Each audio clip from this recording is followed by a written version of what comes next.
Good afternoon, ladies and gentlemen. Raptor X here with Good Clean Gaming RX, and today begins my first video in the Eco Professions series. The first video here is basically just going to be dedicated to the basics, things that apply to all professions, and just the basic things that you'll need to get started with your world, whether you're playing on a single player, multiplayer. Either way, all of these are going to be the same. So we're just going to go ahead and dive right in with your controls. You're going to be using a keyboard since this is just a PC game. So mouse will be your looking around. W will be your forward, A will be your left, D will be your right, S will be your move backward, spacebar is to jump. Just the standard first person controls. You can hold shift to run, and that allows you to go a little bit faster in cleared area. When you're moving through brush and all this kind of stuff, it does slow you down slightly, so be aware of that when you're running around. If you need to get lower down in the water, you can hold control, and that will allow you to swim down. And of course, holding spacebar will allow you to swim up, or to surface, or to swim around on the surface without going under the water. So there are several different biomes in Eco. I'm going to go ahead and pull up my map. You can access the map by pushing the M key on your keyboard, like so. And this opens up the global map where you can check out all of the different biomes. You can see yourself on the world map. Let's see here, where am I at? Here we are. And each character is represented either by this icon, which is you, or a little red dot. If you mouse over those like this, you'll be able to see what skills that person has, what demographics they're part of, where they're located in world space, what their reputation is, house value, and so on. Up in the top right hand corner here of the map are the different settings. So you can click on each of these to change either your view mode and go 3D like so that you can see how big the world is and rotate around it and see, essentially what your world looks like. Or 2D to have just a basic map mode that's a little bit easier to scroll around. It will wrap, so just be aware of that. You can also change the camera to set it so that the planet spins underneath your camera, either 3D or 2D.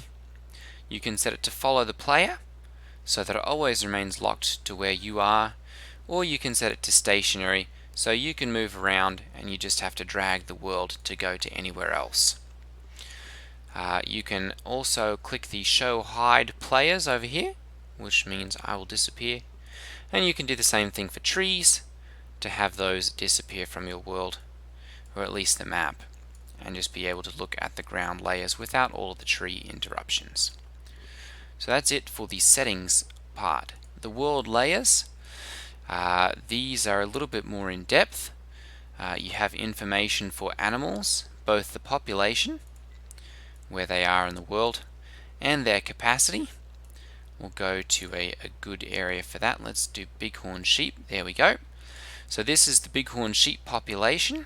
The whiter or yellower a location is, the more there are in that area, and the more red going down to purple or blue, the less there are in those areas. So there are a lot of bighorn sheep here and virtually none in these areas. Okay, and then you can also do the bighorn sheep capacity, which basically is a measure of how much or how many of a item or plant, animal, tree, resource there is in capacity for in a certain area. So this becomes very good when you're going into planting. If you're a hunter, this is also great for the animals, and allows you to find the deer population, where they're going to be concentrated, that kind of thing. As you can see, lots of room for deer. You can also click the Show in World button down here, and that allows you, when you go out of the map, to see this overlay in the world and allows you to see where those things are going to be concentrated according to what you've seen on your mini map or on your world map. I'm going to go ahead and turn that off and turn this off. Okay, you can also then look under, we'll go ahead and close animals. You can look under biome. So if you're looking for a specific biome, for instance, say cold forest, these are the cold forest biomes. There are certain materials that are found in there, certain plants and such. Let's see here, there's the desert biome where you're going to find all of your, or most of your iron ore. So that's always a good thing to know where that's located. Let's see here, your rainforest biome. Ooh, where is that? There's very little of it actually on this map, but it's right there. That's where there are large amounts of clay, and the gold can be found in this layer as well, down low, and also up here in the colder regions. You can do boreal forest and tundra, which are these colder areas, and there should be an ice biome, there we go, all the way up at the top of the mountain as well. So these are useful for finding different layers, where they are in the world. There we go, there's the wetlands, lots of coal under there. But basically just useful for finding different biomes. This is your moisture, allows you to find fresh water for putting fish traps and that kind of thing. The rainfall, basically how much rain. There's not really a whole lot of use for this currently, but it's a map that you can use nonetheless. And soil moisture, which basically shows you how wet the soil is. That comes into play when you start planting things. Okay, you can also look in the nutrients for nitrogen, phosphorus, and potassium. These will vary. They're generally pretty high in most areas. There are a few low spots, of course. Again, those are things that it comes down to when you're planting things. Then we come to plants. This is very useful when you're either looking to find something, say agave. You can look for the agave population, and of course they're in here in the desert. There we go, not a whole lot of them. And then you can look at the yield potential, and this is basically how much you can get out of a plant in a certain area, or how many you can hold within an area. So this is the maximum density you can plant 5 to a 25 square area plot there without really suffering any kind of degradation with those. So that's very useful, say wanting to find barrel cactus or find beets. There we go, we can look for our beets, and there we go, all of these are the little hot spots where the beets are growing.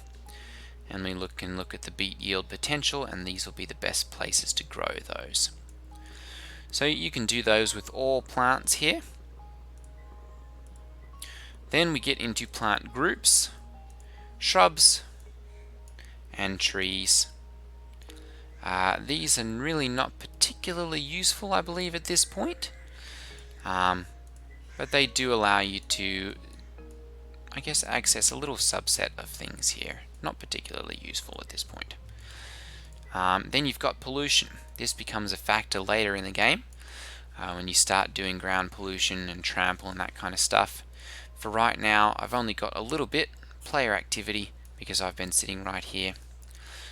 There's not going to be any ground pollution as yet, but that will come about later. The trampled spread, player trampled, all that kind of stuff, just basically as a measure of where people are walking and using things in the world. It's good for planning out roads and that kind of stuff. And then of course the world layers. Canopy space basically shows you how many trees you can fit in an area. Constructed shows where there are man-made buildings. Fertile ground is where you can grow things. Height, of course, is just a height map of the world. Occupied canopy space is just a measure of where there are trees. Occupied fertile ground is where fertile ground is, things are growing there. Oil field is a good one when you get late into the oil field and oil processing. It's a great way to find oil. There are the hot spots for that on this world. Salt water is another one, and of course saltwater spread, which shows you where those things are going up the river. Shrub space, temperature, and underwater fertile ground. I'm going to go ahead and close out of this and close out of world layers. And then of course you've got your markers. These are just basically a very useful tool for mapping out where you wanted to put something. So you can drop a marker, you can name it by clicking on here, typing in your name or the name of the marker, and you can either display distance, you can hit global if you're an admin, which allows everyone to see it, and you can also hit display off screen so that you can see it when you're not looking at it. You can change the max distance to show. 0 will default to infinite. You can change the color of the marker, and then of course you can remove it. We'll just do that, and there we go, we've got a marker. Okay, so that's the basics of the map. We've got movement. Let's go into the skills and the skill tree. Okay, so this is your character skills. They're down here in the bottom of the box. If you've just loaded into the world, there'll be your tutorials up here. You can hit the X up here, and then there'll be a dialog box that you can click the option that says skip all tutorials, and that will allow all of this interface to be shown so that you can see all of your different options. These are skills where you can take each of your different professions that I'm going to be going over in this series. This is the carpenter profession, which houses logging, carpentry, composites, and paper milling. Then you've got the chef profession, which has campfire cooking, advanced baking, advanced cooking, baking, cooking, and cutting edge cooking. More on those in a week or two. Then you've got engineering, which covers basic engineering, electronics, industry, mechanics, and oil drilling. This is going to be several weeks out here. Farming, which encompasses gathering, farming, fertilizers, and milling. I'll get to that in a month or two. Hunting, which has hunting and butchery. Mining, or the mason profession, which has mining, advanced masonry, glassworking, masonry, and pottery. Then you've got the smith profession, which covers smelting and advanced smelting. The survivalist profession, everyone loads in with self-improvement, and basically this is just a measure of basic calorie reduction for simple things. And you can get various benefits, increases your carry weight, and the number of calories you can hold in your stomach at a time. Then of course you have your tailoring profession, and that covers all of the different professions. I'm going to get into each of these at a later date more in depth, but for right now those are all of the ones that a person can get. For most games, if you're playing on a multiplayer world, it's not going to be possible to get all of them, and on high collaboration servers it's very possible that you won't even be able to max out an entire tree. But if you're playing on a lower collaboration world, it is possible to get a decent number of these, or even to get all of them if you're playing on a long-term world with very low collaboration settings. Okay, this is your food meter or your nutrition meter. The aim of the nutrition meter is to keep all of these squares as a perfect 25%. You want each of these as a quarter of your wheel. And of course, the more full this is or large this is, the more calories you have in your stomach. This is your housing value.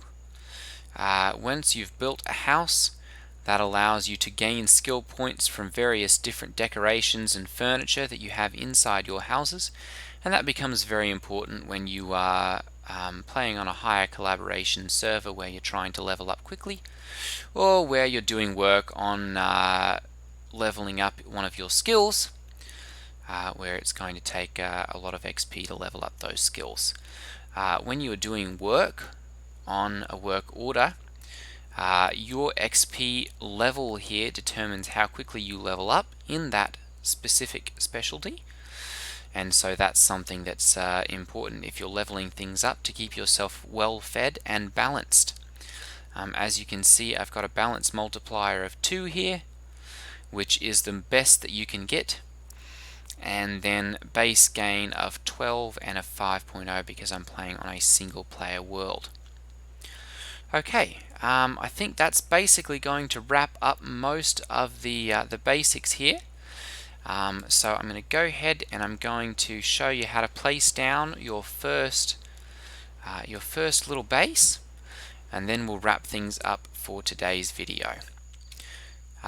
So depending on your profession, what you've chosen, you're going to have a specific place that you'd like to settle. For right now, I'm just going to show you how to place down a camp. You can hit the B key to get into your backpack, and this is your starter camp. You can drag that down, just clicking and dragging and moving it down to your hotbar, and then you can click 1 to grab it. Right click will place it in the world, and then you can use tab to interact. This is how you press tab to interact with your backpack. Click and drag things around. There we go. I'm putting my hat and goggles on so you can see there I am in third person. Okay, very good. I'm going to go ahead and jump out of that. And then you can hit B again to close and open your backpack. Tab, of course, allows you to get into moving around in the world or accessing your hotbar. Okay, and then of course if you hit the E button while you're looking at your starter base, you can get into your storage and you can start to pull all of these things into your inventory. I generally do my axe in number 1, my pickaxe in number 2, my hammer in number 3, my shovel in number 4. When I'm first starting out, my land claim paper on land claim stake in number 5, and then these I just put into my backpack. I don't really need them in my hotbar here. Okay, they start you off with some food so that you're not going to starve right off the bat. It's always good to turn these into cooked food right off the bat. You're going to need to make a campfire and a workbench, and that will get you started on the wide world of eco. So the first things to craft your campfire and your workbench, you're going to go ahead and you're going to click order to actually make one. You can click these to change the number that you're going to make, or you can click and type the number in like so. I'm just going to make one of them. I don't need a whole bunch of campfires right off the bat, so we're just going to do 1 and order it.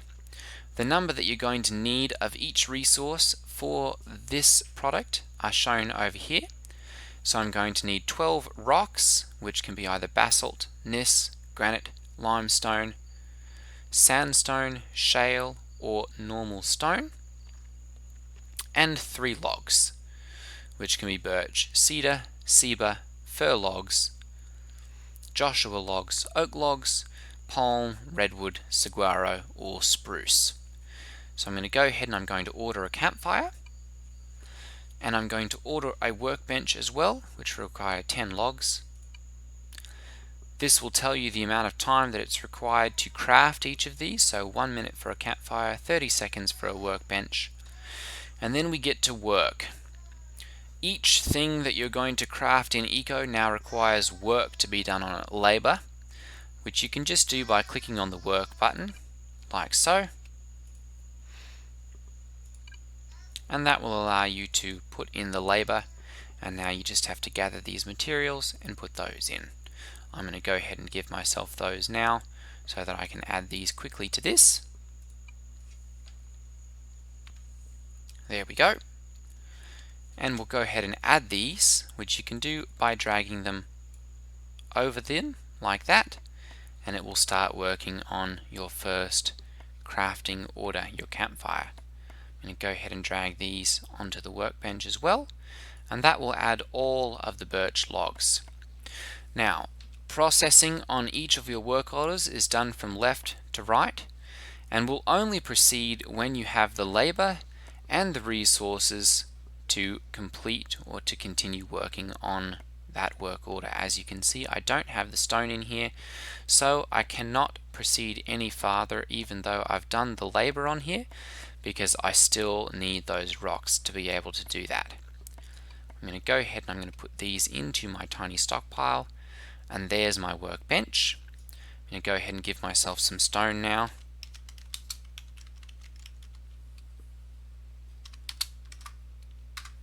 There we go. I'm going to go ahead and put these on top of my campfire. There we go, and that will allow that to proceed. When you're going to place things, you can go over your right or scroll using your mouse wheel, or select it using 6 or whatever your corresponding slot is down there. You can use Q and R to rotate so that it's facing the way that you want, and then simply clicking the right mouse button will allow you to place an object into the world, and then you can use the E button to interact and start crafting things, which we'll get into all of these in later videos. That'll get you started though. We've gone over professions, we've gone over food, we've touched a little bit on the housing, we've gotten crafting, we've taken a good look at the map. That'll get you started on your first eco adventure. Alright, ladies and gentlemen, thank you for watching. If you are interested in seeing more of these, feel free to leave a comment down below. Go ahead and hit that subscribe button and click the notification bell so that you'll be notified when the next one of the Eco Professions series comes out. This has been Raptor X with Good Clean Gaming RX. Thank you for watching. I will see you guys next time. Ta-ta.